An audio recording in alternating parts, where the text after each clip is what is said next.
คุ้มเมื่อไหร่นะคุ้มเป็นรัฐบาลมาสำหรับในชีตอนทำมาวิจัยในการรับผ่านเนาะประเด็นคือผ่านเนาะ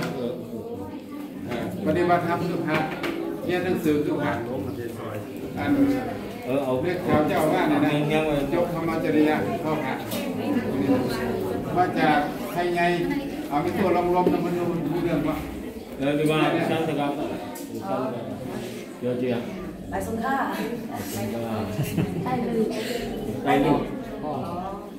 ไม่ว่าที่ดอกที่ไหนก็ล่ะแม่ข้างหน้านะอาจารย์เขาอาจารย์นั่นเป็นการที่อยากมาที่โซ่ยาวสามก็อยากเนี่ยไตเลยบ่ไตเลยให้กันบ่เป็นปีนางปีนางพักเหนียวพักเหนียวได้เลยที่พี่งานมันพูดให้ละซาให้ตัวเราแบบแกเจ็ดตัวเป็นหน่อยนิดเดียวหลานที่เรานี่มาห้าแสน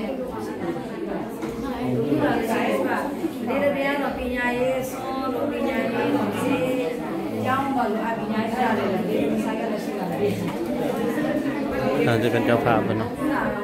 ที่ไหนกันวิยาวุฒิวิยาตรง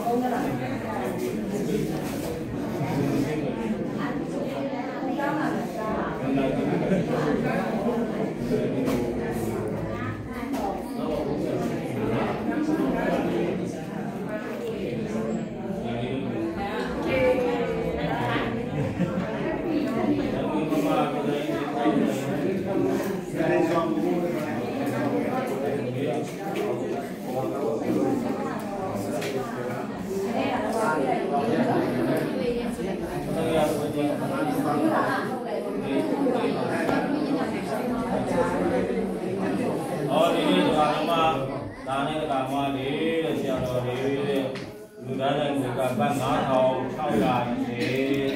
บ้านเมืองหาทองเช่ายาเส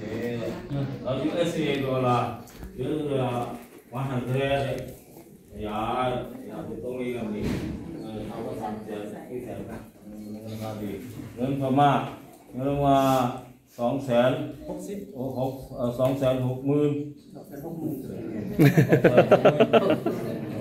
เนาะแล้วก็อะไรเรื่องต่อไปก่อนอะไร